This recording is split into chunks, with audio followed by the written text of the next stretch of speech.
My name is Miraj. The thesis is titled Pilvai Reimagining District Education. The presentation is divided into four parts. The first part of the presentation gives a brief introduction to the site and lifestyle of its inhabitants. The second part speaks about the design intent. The third part talks about zoning at the village and neighborhood level. And finally, the presentation concludes with the architectural design and resolution. The thesis revolves around Pilvai, a village located in the Mehsana district of Gujarat. Located near Vijapur, a growing census town, the village houses a population of 8,690 people. In the 1890s, after a conflict with the governing authority, a chunk of local population decided to split from the main village, forming two new villages, presently known as Patelpura and Fatehpura. Both the villages come under Pilvai's Gram Panchayat's authority. Half the existing population continue to live in traditional load-bearing brick houses with timber roofing systems. As a result of damage to several structures over the years, newer RCC construction is visible in the village as a replacement. These new houses also symbolize wealth among the locals. Basic infrastructure like government hospitals, police outpost, post office, a Bank of India, etc., is present in the village. The village has a main chowk which acts as the main commercial and social hub of the village.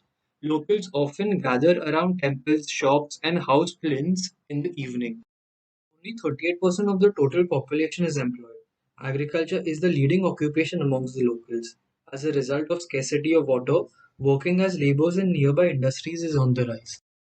Having an early and strong education background, the village education system is well known throughout the state. It is currently responsible for education of approximately 4,150 students from all over the state. Located at a distance of 5 kilometers and connected via the state highway is Vijapur, the taluka capital.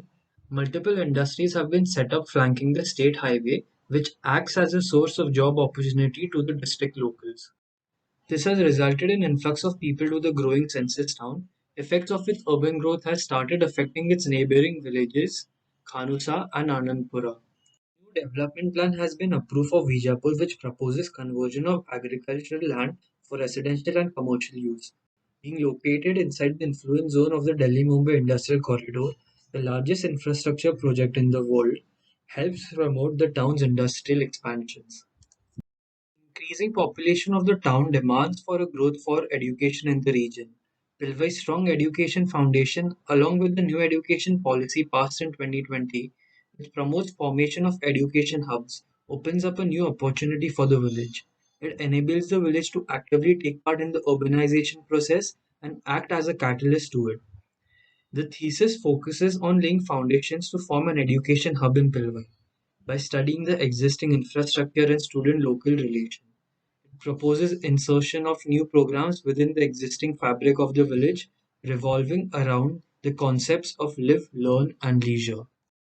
Existing living setup, it is observed that the provided student hostels are located on the outskirts of the village within the education institutions. This has limited student local interaction.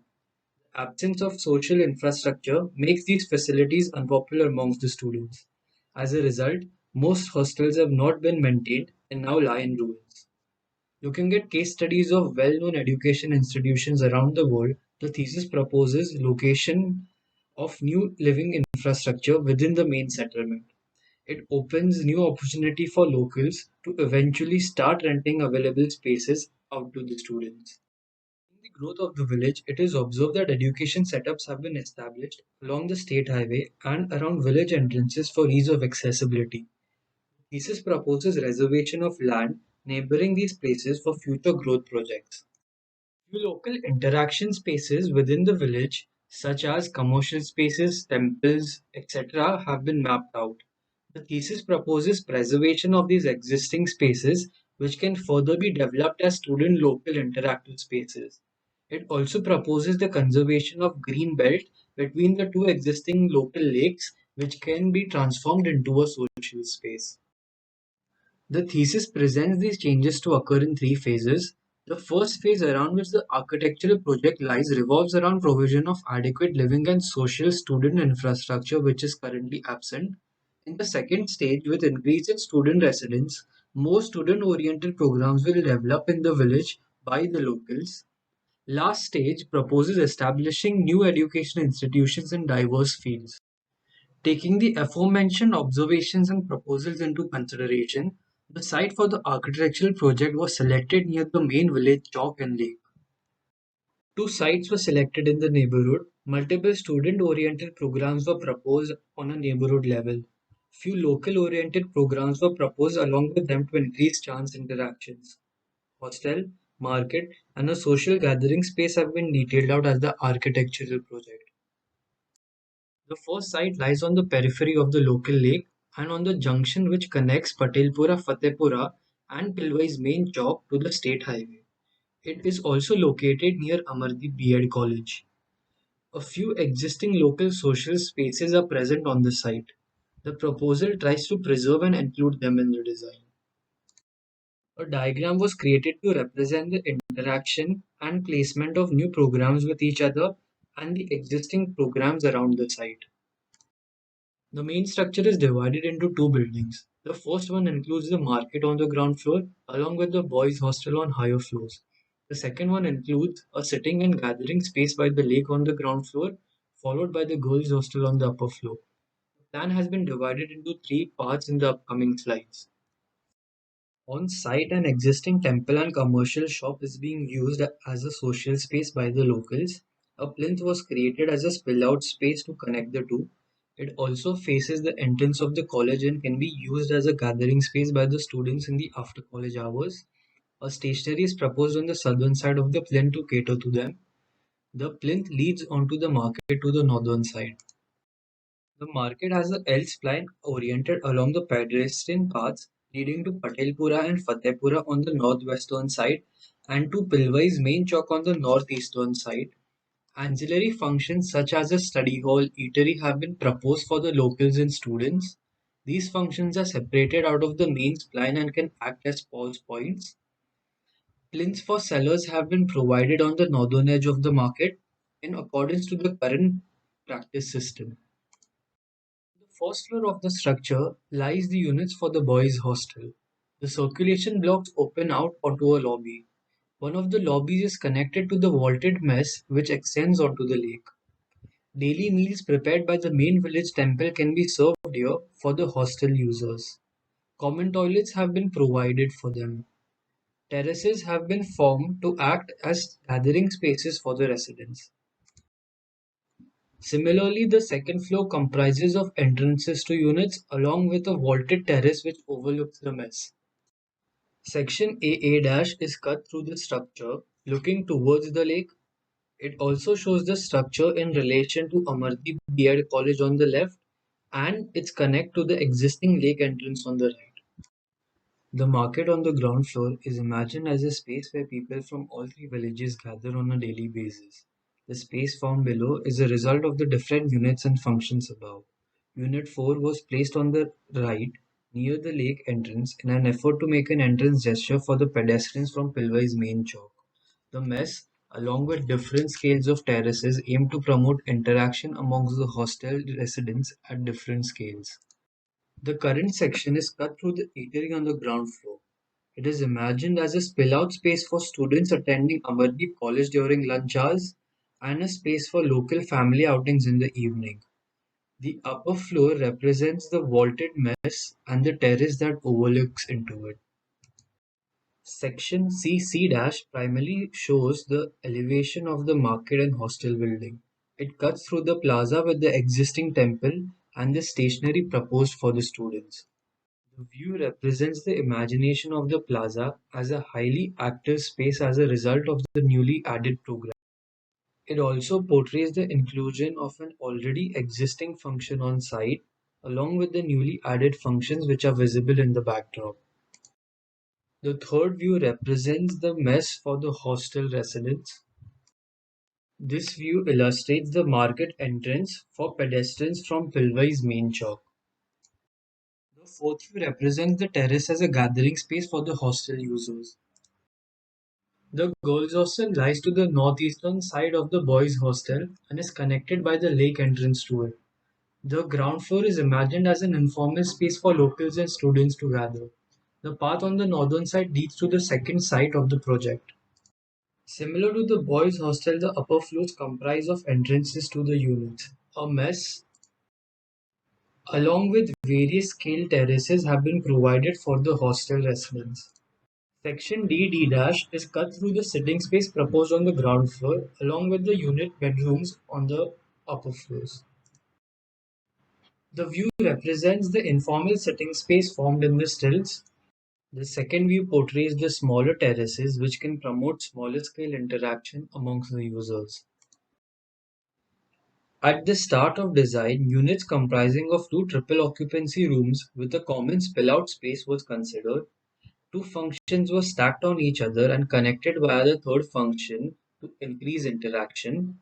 Three different typologies were formed on basis of the placement of functions. Various stacks were created by different permutation combination of the three typologies. To further promote social interaction, only units with stacked common functions are selected. Several more permutation combinations are created by mirroring the stacks and removing a smaller unit in certain cases. The common spaces are treated as a singular space which acts as a spill-out space amongst the multiple bedrooms. Out of the 12 larger units formed, 4 units have been selected and used in the design as a result of the spaces it creates within as well as on the market. Every unit is treated as a module with a similar construction method. Unit 1 has further been detailed out in the upcoming slides. On the ground level, the double-heighted bay is treated as an entrance into the market from the plaza. At certain places, plinths have been extended out to act as sitting and resting spaces for the users. On the upper floors, hostel residents enter the units from the common spaces, which lead to the bedrooms via an internal staircase. A balcony is attached to the common room of the north lake-facing side of the structure, which is used during the hot days and nights of Gujarat. The double-heighted common spaces in the unit promote interaction amongst the users through visual connect. All 4 units are treated as a module for ease of construction. Each module contains isolated earthwork piers. A RCC beam slab system is used for the bedrooms. A lighter binder joist floorboard system from timber is used for the flooring and roofing in the common spaces. The two wall sections on the screen represent the two different construction techniques. The first strip section is cut through the common spaces of the unit with a bedroom below them. It represents the timber flooring and roofing system in the common spaces.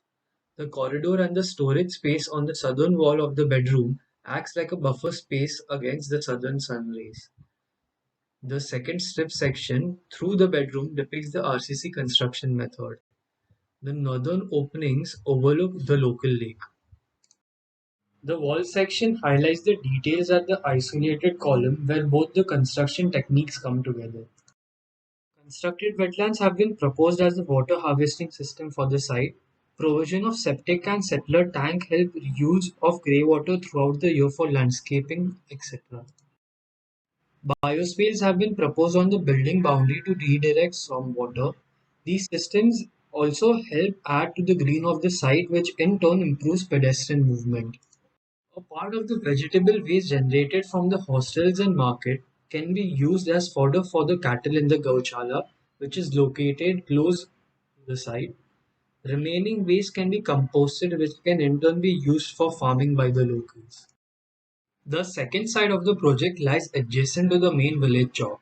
The chalk is a location for multiple important structures for the three villages, like the Gram Panchayat, Post Office, Bank of India, etc. A Bal Mandir for children and a Pustakalay, which used to act as a gathering space for the village elders, is located on site. As a result of discontinuation of government funds, both the structures now lie in ruins. Similarly, a word diagram was created which represents the interaction of existing and proposed programs with each other. Ancillary functions for the hostel users like a laundry, hair salon, electronics repair shop, etc. are proposed on site. Its location next to the main chalk makes it easy for the locals to use these facilities. A reading space along with tea shop has been proposed in an effort to revive it as a gathering space of the village elders. Two primary entrances for the structure are created. The western entrance receives people from the first side. The second entrance opens out onto the chalk. A north-facing internal courtyard is proposed. The shops lie on the southern edge and open out onto a street which connects the first side to the main chalk. A smaller staircase is provided which leads users from the structure to an external courtyard. Section EE- represents the elevation of the structure from the chalk. Sitting planes are created as resting spaces for the people. Section FF- cuts through the internal and external courtyards of the structure. The building is sunk 1.4 meters into the ground as a passive measure to the Gujarat heat. Similarly, planter beds have been proposed on the roof as a countermeasure. The drawing represents the view from the western entrance. Plinth at the entrance along with sitting around the tea shop have been provided. The image highlights the view of the internal courtyard from the second entrance. The shop entrances are visible in the background. Similar to the first site, a composite RCC beam slab roofing system with compressed stabilized earth block column and wall system is proposed for the structure. The strip section cuts through the shop fenestration along with the green roof on top. Thank you.